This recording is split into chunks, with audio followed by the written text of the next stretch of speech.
vai ser utilizado pelo Espírito Santo de Deus para fazer é uma purificação dos relatos, de modo que o que entre na Sagrada Escritura seja somente o que foi aprovado pelo Espírito Santo. Então temos essa via, por meio da qual Moisés seleciona, e temos outra via, por meio da qual Moisés recebe revelação da parte de Deus. Acerca dos patriarcas, por exemplo, muito daquilo que foi trazido por tradição oral e que era preservado pelas tribos de Israel, oriundas daqueles filhos, né, de Jacó, e que cresceram ali em Gozã, né, no Egito.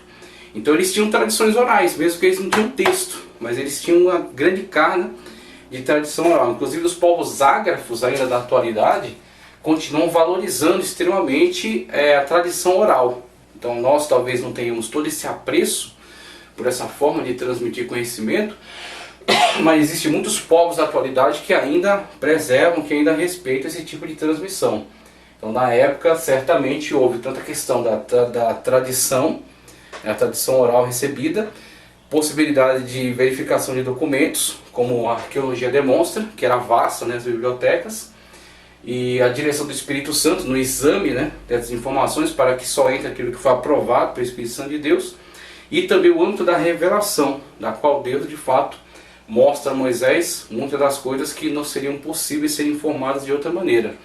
Inclusive até o ato criador, né, quando Deus criou todas as coisas.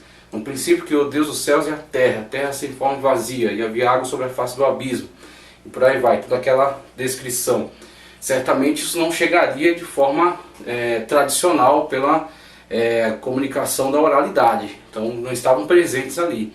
Mas Deus mesmo revelou a Moisés como foi o ato criador, e outras informações podem ter chegado por via da tradição.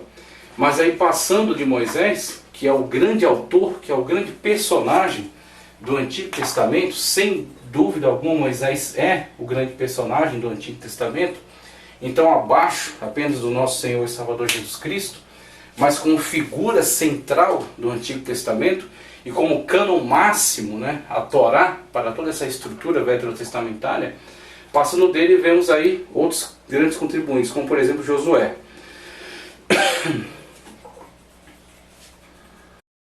O que faz um sistema de...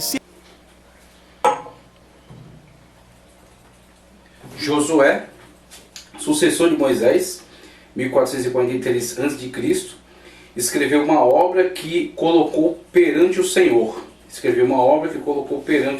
Josué 24, 26. Então temos aí contribuição desse grande homem que era auxiliar pessoal de Moisés, chamado Oséias na época.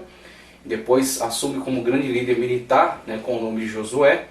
E que, aliás, seu nome, Yehoshua, né, será para o Novo Testamento, numa abreviação decorrente aí da cultura da época, né, uma vez oriundos aí com uma interferência do aramaico já na língua.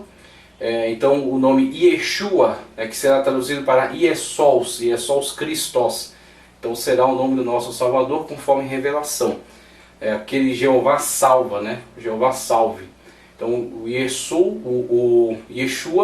que é o Yehoshua do Antigo Testamento, ou Josué. Então temos Josué também contribuindo nessa grande construção textual, essa grande biblioteca que é o Antigo Testamento. Samuel, grande profeta Samuel, fundador da escola de profetas, aquele homem que estava na transição da teocracia para a monarquia, né, uma grande referência aí no Antigo Testamento. O último juiz e também profeta do Senhor.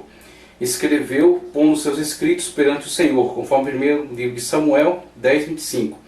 Certamente perante o Senhor, está em aspas aqui, significa que seus escritos foram depositados na arca do concerto, com os demais escritos sagrados lá depositados. Êxodo 25, 21, Hebreus 9, 4, temos aí a demonstração de como esses escritos então podem ter sido preservados. Então uma vez que eles foram sendo constituídos, eles foram sendo acrescentados, então vai se acrescentando, só que você tem que ter a noção de que pré-exílio, o que era um elemento mais referencial para a manifestação de fé no povo israelita, não era tanto a questão textual, não havia um interesse tão coletivo pela questão textual, mas sim era os cerimoniais estabelecidos na lei. Então você tinha a lei de modo geral, você tem, por exemplo, a presença dos levitas no meio das tribos, que certamente prestaram orientações em relação a isso. Você tem o levante aí agora de um ministério fundamental, que será a escola de profetas, tá certo? Que também fará essa denúncia contra os desvios em relação à lei. Então você tem de uma forma muito centralizada a questão da lei, mas não tanto das narrativas. Então a lei é fundamental, e você tem toda uma tentativa de preservação da lei, para que o povo não saísse dela. E você tem as práticas dos cerimoniais que ali estavam estabelecidos, né? Todo o calendário de festas que cobria todo um ano. Então você tinha as festas aí que iam sendo celebradas,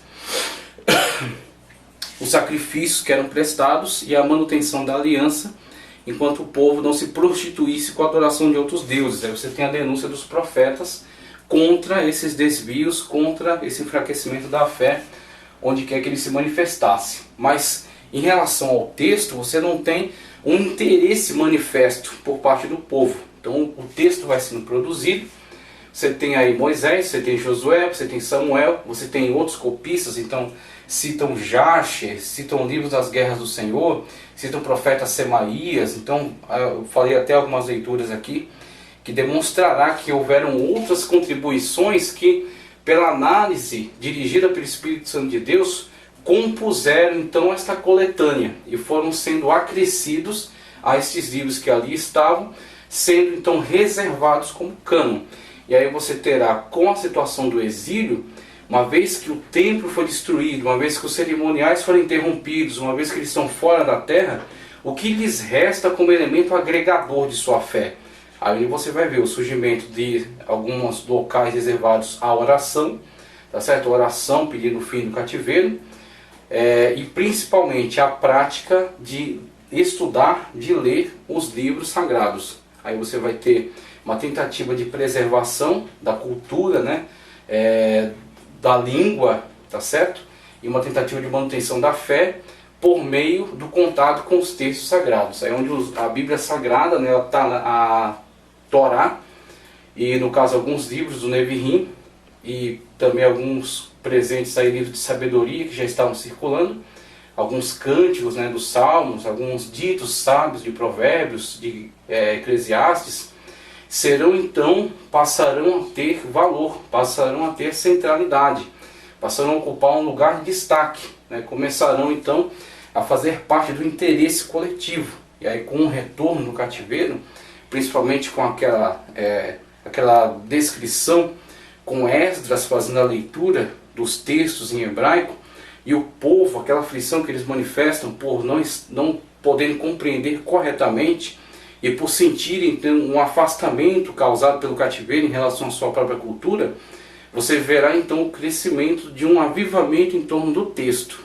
o crescimento de um avivamento, de um interesse em torno da sabedoria, em torno do conhecimento do texto bíblico. Aí você vê o texto bíblico ganhar centralidade na vida do povo. Então vai surgir toda uma necessidade de sinagogas espalhadas, inclusive chega-se até o estabelecimento pelos sábios de regras que determinavam que se numa aldeia houvesse pelo menos 10 homens, ali teria que haver uma sinagoga, mesmo que fosse uma pequena sinagoga.